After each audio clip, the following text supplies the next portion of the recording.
বন্ধুরা, আজকে জানো ইউটিউব চ্যানেলে আপনাকে জানাচ্ছি স্বাগত। আবাস প্রকল্পের উপভোক্তাদের দেওয়া হচ্ছে ইউনিক আইডি নম্বর।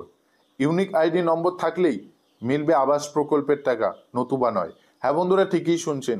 ইতিমধ্যে বাড়ি বানানোর টাকা যে সকল উপভোক্তাদের ব্যাংকে দেওয়া হবে তাদেরকে দেওয়া হচ্ছে ইউনিক আইডি নম্বর। আর এই ইউনিক আইডি নম্বর যাদের থাকবে তাদেরই ব্যাংকে টাকা দেওয়া হবে। তো এই ইউনিক আইডি নম্বর কোথা থেকে পাবেন, কিভাবে এই ইউনিক আইডি নম্বর নেবেন, বিস্তারিত জানতে ভিডিওটি সম্পূর্ণ দেখুন। আর আপনাকে কোন কোন কাগজপত্র জমা করতে হবে, কোথায় গিয়ে জমা করতে হবে, তাহলে আপনাদের ব্যাংক অ্যাকাউন্টে টাকা ঢুকবে, সেটাও কিন্তু জানতে পারবেন। আপনি চ্যানেলে নতুন হয়ে থাকলে চ্যানেলটিকে সাবস্ক্রাইব করে রাখবেন, এটাই জাস্ট আপনাদের কাছে রিকোয়েস্ট করব। এখানে আপডেটে লেখা রয়েছে, আবাস প্রকল্পে টাকা দেওয়ার আগে প্রত্যেক উপভোক্তাদের জন্য একটি করে সুনির্দিষ্ট ইউনিক আইডি তৈরির সিদ্ধান্ত নিল রাজ্য সরকার। কেন, কি কারণে সেটা জানুন। সূত্রের দাবি, সম্প্রতি নবান্ন যে বিধি স্থির করে দিয়েছে তাতে এই বার্তা দেওয়া হয়েছে প্রত্যেকটি জেলাকে। প্রশাসনিক সূত্রের মতে, একের বরাদ্দ অন্যের ব্যাংক অ্যাকাউন্টে পৌঁছে যাতে বিতর্ক তৈরি না হয় তা ঠেকাতে এই পদক্ষেপ। এ কাজে পুলিশকে সক্রিয়ভাবে যুক্ত করার সিদ্ধান্ত নিয়েছে রাজ্য। ট্যাবের টাকা একের বদলে অন্যের ব্যাংক অ্যাকাউন্টে পৌঁছে যাওয়াকে কেন্দ্র করে যে বিতর্ক, তারপরে পুলিশকে সক্রিয় করেছিল নবান্ন।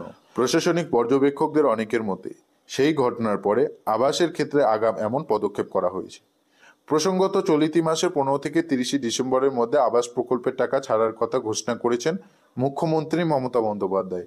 শীঘ্রই জেলায় জেলায় বিভিন্ন এলাকায় শিবির চালু করা হচ্ছে সরকারের তরফে। সেখানে উপভোক্তাদের ব্যাংক অ্যাকাউন্ট যাচাই এবং ইউনিক আইডি দেওয়া কথা রয়েছে। অর্থাৎ তাহলে ইউনিক আইডি কোথা থেকে পাবেন? ইতিমধ্যে যে ক্যাম্প করা হবে সেই ক্যাম্প থেকে আপনাদের কিন্তু ইউনিক আইডি দেওয়া হবে বলে জানানো হয়েছে। প্রসঙ্গত, ইতিমধ্যে অর্থ দপ্তর নির্দেশ দিয়েছে রিজার্ভ ব্যাংকের সুরক্ষা বিধি মেনে আর্থিক অনুদান বিলি করতে হবে। এ নিয়ে অর্থ দপ্তর প্রত্যেকটি দপ্তরের প্রধানকে লিখিতভাবে করণীয় স্থির করে দিয়েছেন। যাই হোক, এখানে আপডেটে বলা রয়েছে স্পষ্ট ভাষায়, প্রতিটি গ্রাম পঞ্চায়েত এলাকায় উচ্চ গতিসম্পন্ন ইন্টারনেট সংযোগ সহ কম্পিউটার, ল্যাপটপের মাধ্যমে গোটা বিষয়টি পরিচালনা করার সিদ্ধান্ত জানিয়ে দেওয়া হয়েছে। শিবিরগুলিতে ব্লক ভিত্তিক আধিকারিকদের সঙ্গে যুক্ত করে দেওয়া হচ্ছে একটি করে গ্রাম পঞ্চায়েতের সঙ্গে। তারা গোটা কর্মপদ্ধতির দিকে নজর রাখবে। ওটিপি বায়োমেট্রিক পদ্ধতি ব্যবহারের নির্দেশ দিয়েছে নবান্ন। প্রশাসনিক কর্তারা জানাচ্ছে, উপভোক্তাদের তালিকা মৌজা বা গ্রাম ভিত্তিকভাবে ভাগ করে দেওয়া হবে। তাতে কি হবে, যাতে গ্রাম পঞ্চায়েত পিছু একটি করে শিবিরে 150 থেকে 200 জনের বেশি ভিড় না হয়। যাতে ভিড় হলে কোনো সমস্যা হয় সেই উদ্দেশ্যে আংশিক কিছু করে উপভোক্তাকে নেওয়া হচ্ছে একটি করে ক্যাম্পে। কোন উপভোক্তা কোন শিবিরে যাবে তা জানিয়ে দেওয়া হবে স্থানীয় প্রশাসনের তরফে। আপনাদের কোন কোন কাগজপত্র নিয়ে ক্যাম্পে যেতে হবে? আপনাদের আধার কার্ড, ব্যাংকের পাসবই, আধার সংযুক্ত মোবাইল নম্বর সঙ্গে থাকতে হবে।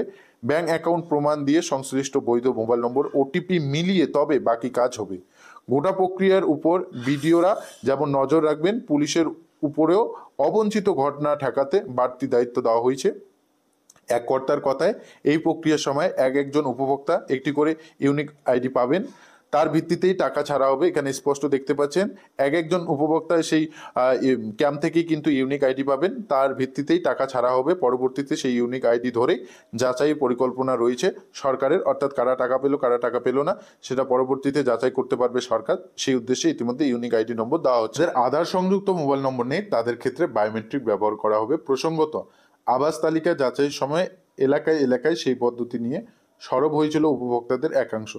নাম বাদ যাওয়া নিয়ে বিক্ষোভ হয়েছিল জায়গায় জায়গায়। তারপরে মুখ্যমন্ত্রী এবং মুখ্য সচিব এ ব্যাপারে জেলা প্রশাসনগুলিকে বাড়তি সতর্ক করেছিল। কিছুদিন আগে ঘটে যাওয়া ট্যাপ কাণ্ডের পরে এ ব্যাপারে সতর্ক থাকার বার্তা দেওয়া হয়েছিল জেলাগুলিকে।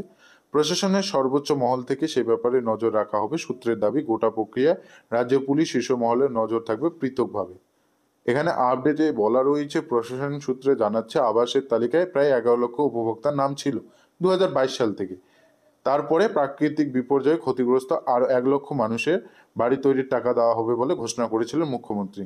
কিছুদিন আগে প্রাকৃতিক দুর্যোগে বন্যার কারণে অনেকের বাড়ি নষ্ট হয়েছে, তাদের বাড়ির টাকা দেওয়ার কথা ঘোষণা করেছেন মুখ্যমন্ত্রী।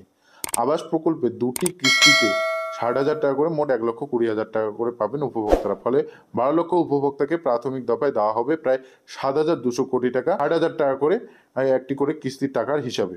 অর্থাৎ মোট 12 লক্ষ উপভোক্তা টাকা পাবেন 7,200 কোটি টাকা। এর মধ্যে একজন করে উপভোক্তা কিন্তু 60,000 টাকা করে পাবেন।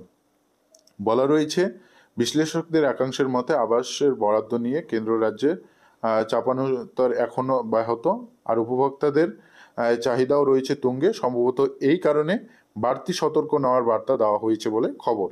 তো এই ছিল আপডেট, কি কারণে ইউনিক নম্বর দেওয়া হচ্ছে। ইউনিক নম্বর দেওয়ার মূল উদ্দেশ্য হচ্ছে উপভোক্তাদের ব্যাংক অ্যাকাউন্টে যে টাকা দেওয়া হলো তা পরে চিহ্নিত করা হবে এবং তারপরে কিন্তু দ্বিতীয় কিস্তির টাকা দেওয়া হবে। বুঝতে পারলেন ইউনিক আইডি নম্বর কেন দেওয়া হচ্ছে। ইউনিক আইডি নম্বর দেওয়া হচ্ছে পরবর্তী যে উপভোক্তা টাকা পাবে তাকে চিহ্নিত করা হবে এবং তাকে দ্বিতীয় কিস্তির টাকা দেওয়া হবে বা তাকে চিহ্নিত করে রাখা যাবে, এই উদ্দেশ্যে ইউনিক আইডি নম্বর দেওয়া হচ্ছে। তো এই ছিল আপডেট, কোন কোন কাগজপত্র লাগবে, কিভাবে কি কাজ করতে লাগবে বিস্তারিত জানিয়ে দিলাম। এ বিষয়ে আরো কোনো জানার থাকলে কমেন্টে জানাবেন। আপনি চ্যানেলে নতুন হয়ে থাকলে চ্যানেলটিকে সাবস্ক্রাইব